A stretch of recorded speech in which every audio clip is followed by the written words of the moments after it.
Bir neçə saniyə əvvəl Slovakiyanın baş naziri Robert Fica'nın açıqlamalarını eşitdik. Deyir ki, Avropa Rusiya-Ukrayna müharibəsinə yanaşmasına görə bəzi məsələlərdə düzgün addım atmır.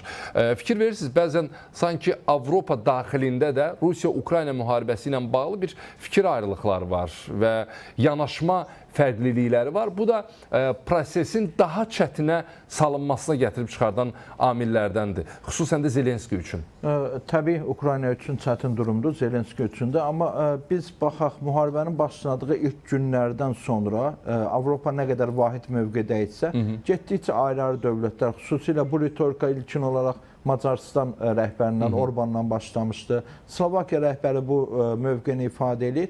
Getdikcə Avropa sanki Rusiya ilə açıq konfliktə, hərbi konfliktə təbii ki, girməkdə maraqlı deyil. Hətta iqtisadi konfliktə də girməkdə uduzacağını, hətta Slovakiya rəhbəri də düzgün qeyd edir ki, biz Çin və ABŞ şirkətlərinə uduzuruq. Çünki ötən müddət ərzində Avropanın özünün daxili iqtisadi potensialı elə bir durumda olub ki, bugün hazırda o Rusiya ilə hər hansı bir rəqabətdə və yaxud Ukraynaya münasibətdə anti-Rus mövqeyində durmaqla özünü iqtisadi vəziyyətdən çıxartmaq durumunda olmadığının fərqindədir və getdikcə xüsusilə Avropanın ən aparıcı, demək İngiltərə, Fransa, Almaniya kimi dövlətlərdən fərqli olaraq digər dövlətlər bu durumu başa düşürlər və təxminən onların mövqeyi belə ki, ya bu münaqişə bitsin, dondurulsun, ya da ki, Avropanı açıq şəkildə Rusiya ilə üz-üzə qoymayaq. Və məncə bu mövqe, əgər müharibə uzanacaqsa, bu mövqe Avropada getdikcə daha çoxalacaq.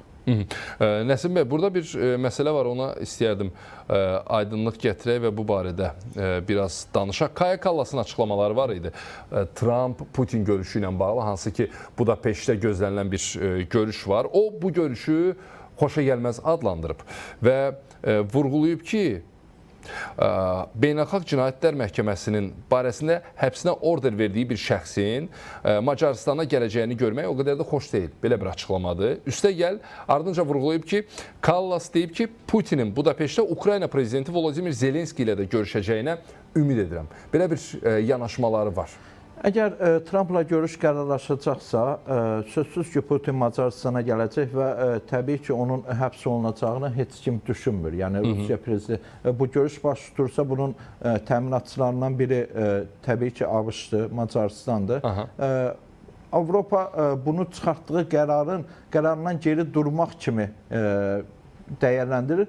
Zamanında xatırlayırsınızsa, Almaniya kansleri Putinlə bir telefon danışığına görə hər kəs tərəfindən ittiham olunur ki, Putini dirildirsiniz, yenidən diplomatik əlaqələr saxlayırsınız. Amma bu dövrdən sonra nəinki Putinlə danışmaq, hətta görüşməyi belə avantaj sahib, tək adamı yola gətirək, münaqişəyə son qoyaq və Trumpla son görüşü də onu göstərir ki, Putin getdikcə bu məsələlərdə diplomatik üstünlüyə malik olur. Yəni, mənfidən ən azı sıfır nöqtəsinə qədər irəliləyir və Avropada başa düşməkdədir ki, Putini özündən kənarlaşdırdıqca nə münaqişəyə nail olmaq olur, nə də ki, Avropa Rusiyaya hər hansı bir ciddi zərbələr vurmur və ortadakı gərginlikdən Putin daha çox istifadə edir. Çinlə, Orta Asiya ilə, digər ölkələrlə əməkdaşlıq yaradıb Avropadan kənar koalisiyasını genişləndirməklə daha çox imkanlar yaradır və burada Rusiyanın hazırki avantajı ondan ibarətdir ki, Trumpın Putinə açıq-açıq simpatiyası hiss olunur və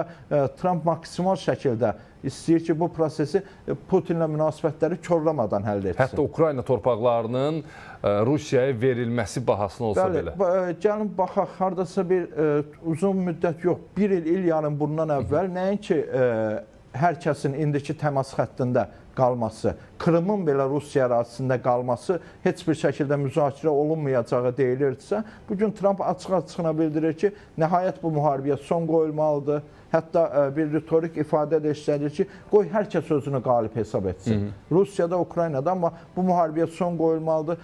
Kim hansı təmas xəttindədirsə, orada qalmalıdır və xəritəni də çox dəqiq ifadə edir ki, Rusiya nə qədər ərazi götürüb, Ukrayna nə qədər itirib. Amma bütün hallarda bunu artıq ABŞ rəhbəri bildirir ki, təmas xəttində məsələlər dondurulmalıdır və bu məsələdə ən radikal, ən sərt yanaşma göstərən Zelenski belə, xeyr, bu məsələ müzakirə oluna bilməz. Hərbi münaqişələr indiki vəziyyətdə dondurulmamalı deyə bəyanatından xeyli geri çəkilib. Hə, bir sülh yarana bilər, bir atəşkəs yarana bilər və bundan sonra diplomatik təmasları davam etdirərik mesajına keçir.